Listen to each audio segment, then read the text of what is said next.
Combien de temps vous avez mis à réaliser ce qui vous arrivait réellement? Je ne savais pas que les choses ne seraient plus jamais comme avant, mais on a... écoutez, vous arrivez, on vous met nu.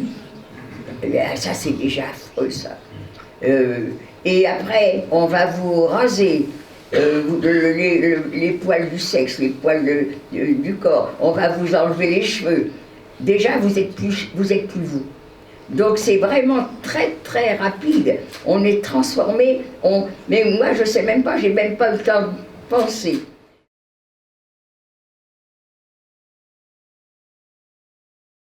Alors, toutes les réponses que je fais, je les fais en mon nom, même si je dis on. Je devrais dire je. À un moment donné, un vieil Allemand qui était dans le Mirador, on a fait les routes et on était à ses pieds, si vous voulez. Et c'est lui qui nous prévenait, parce que si on avait travaillé au rythme que voulaient les nazis, un mois après, on n'est plus là. Alors naturellement, on travaillait quand il y avait quelqu'un qui nous surveillait. Et quand personne ne surveillait, eh ben, on s'arrêtait. Donc, on était à ses pieds, on faisait la route. D'ailleurs, vous avez vu, vous n'êtes pas tordu les pieds, hein, c'était bien. Si vous avez besoin de moi, vous pouvez m'appeler. Donc, eh bien, c'était lui qui il toussait. Alors, quand il toussait, ça voulait dire que le capot approchait. Alors, on tapait sur nos pierres, sinon on dormait.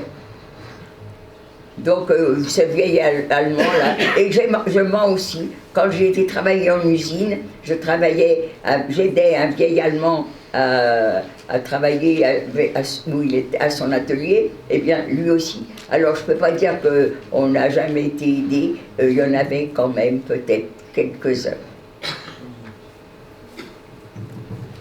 Au retour, quand on revient, comment on se reconstruit après quel moment?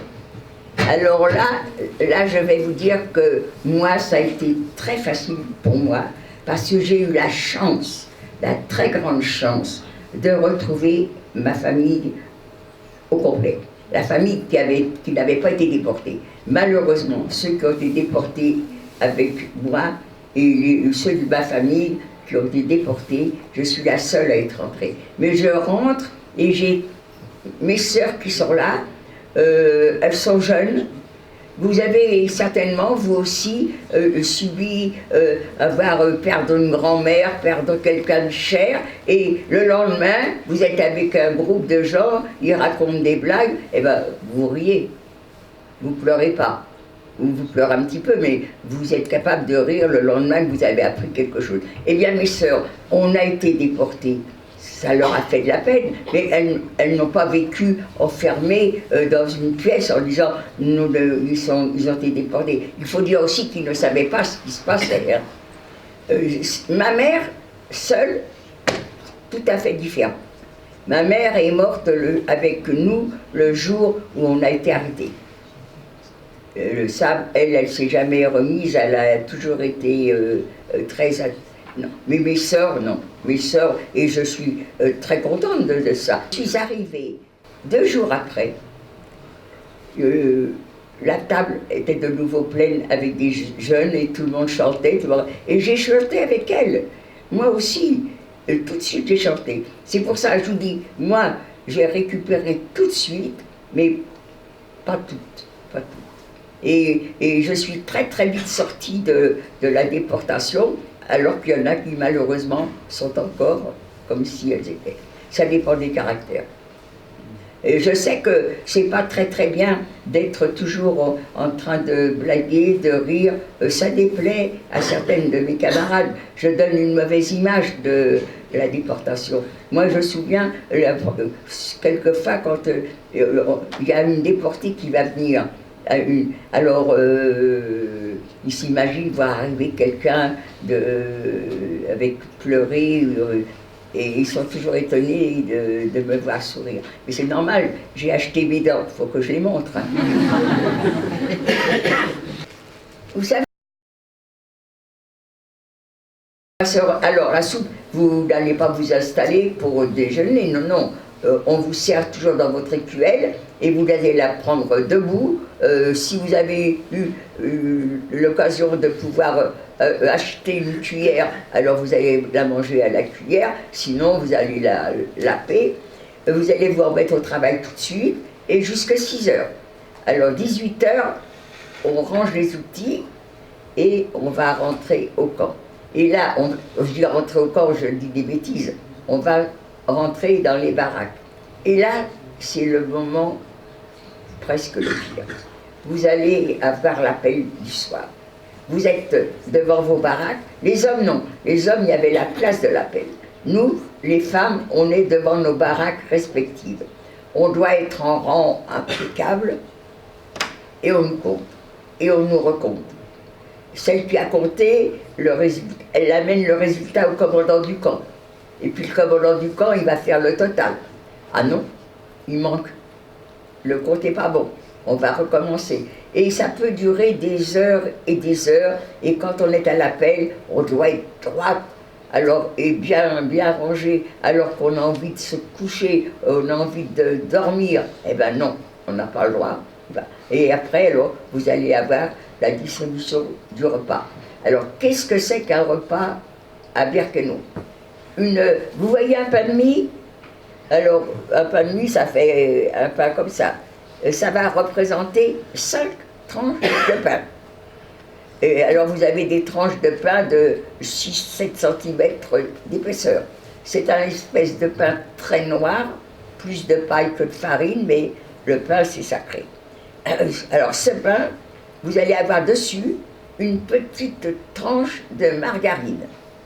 Ça, c'est le repas solide de tous les jours. Mais une fois par semaine, en milieu de semaine, on va nous donner un petit supplément. Ce supplément, c'est une tranche de saucisson. Attention, quand je dis une tranche, c'est de quelques millimètres. Ou, j'ai pas dit, hein, ou une autre fois, vous allez avoir une cuillère de marmelade. Voilà, ça c'est les repas. Et on m'avait donné la combine. Ce supplément, je ne l'ai jamais goûté. On arrive dans une baraque, vous avez vu, un socle percé de trous, et on fait ses besoins tous ensemble, côte à côte, dos à dos.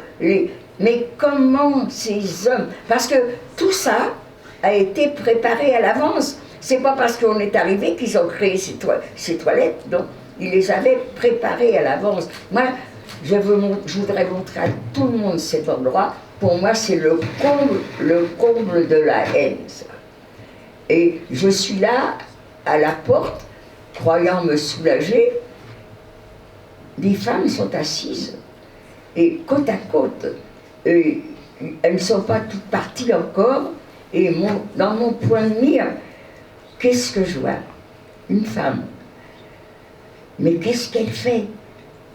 Elle urinait dans ses mains et elle se lavait les fesses avec ses urines. Vous êtes en train d'être dégoûté. Mais oui, moi aussi. Non seulement je suis dégoûtée, mais en plus, cette pauvre femme, tout le bon vocabulaire y passe. À côté d'elle, ah non, c'est pas une statue, elle bouge. Un corps. Je vois les vertèbres. Je vois le bassin. Une femme qui est très, très, très maigre.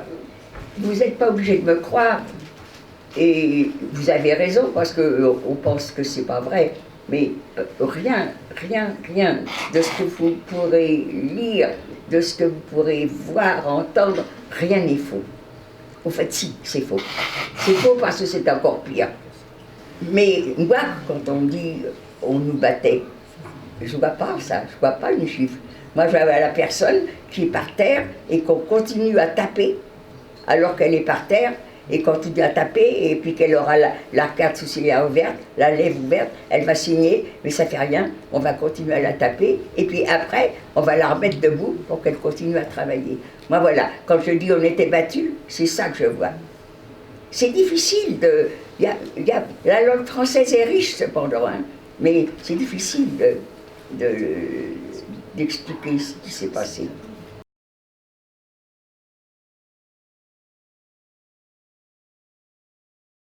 Je ne pense pas. Je ne pense pas si je n'avais pas eu. Parce que vous savez, beaucoup sont restés dans le camp assez longtemps parce qu'ils ont eu la chance d'avoir un travail où ils pouvaient se débrouiller à organiser. Qu'est-ce qu'on appelle organiser? Voler. On me dit, t'étais courageuse, t'avais de la volonté, mais non, rien de tout ça. Personnellement, mon cerveau travaillait plus du tout. Alors comment voulez-vous que je sois courageuse ou que j'ai de la volonté? Non, non, moi j'ai eu de la chance et j'étais transformée en robot et c'est ça ma chance, de ne pas penser. Vous savez, celle qui cherchait des explications à tout ce qu'elle faisait, mais les pauvres, elles devenaient folles. Pourquoi que je fais ça, pourquoi je fais ci? Et puis tout à l'heure, qu'est-ce que je vais faire? Ben, tout à l'heure, ma fille, tu vas mourir. Parce que la capo avait le droit de nous tabasser, vous voyez, c'est pas dire oui là, tabasser, et vous tombiez par terre à ses pieds, évanouies ou mortes, elles avaient le droit, on les punissait pas. Alors, on ne pouvait pas faire de projet. Non, moi j'ai eu la chance de quitter Birkenau en novembre 1944, c'est-à-dire que je n'ai pas fait la marche de la mort. Ça, quand j'entends mes camarades raconter ce qu'elles ont supporté pendant la marche de la mort, moi je crois que j'aurais pas pu le faire. Mais là encore, elles l'ont fait, elles n'étaient pas plus costauds que moi. Mais par contre, il faut reconnaître que s'il n'y avait pas eu cette marche-là, on serait rentré beaucoup plus de la déportation. Mais vous voyez comment je suis bavarde. Je ne peux pas raconter aux amis ni à la famille. Je ne sais pas pourquoi. Mon fils n'a jamais entendu parler de ça, juste il y a peut-être quelques années, 4-5 ans maintenant. Il m'a dit, maman, c'est la Toussaint, on est tous libres, on y va. Moi je pensais qu'il fallait qu'il aille dans un groupe. Non, non, non, non, non, pas de groupe, ensemble, que toi et nous. J'appréhendais, mais enfin ça s'est très bien passé. Voilà, mon histoire.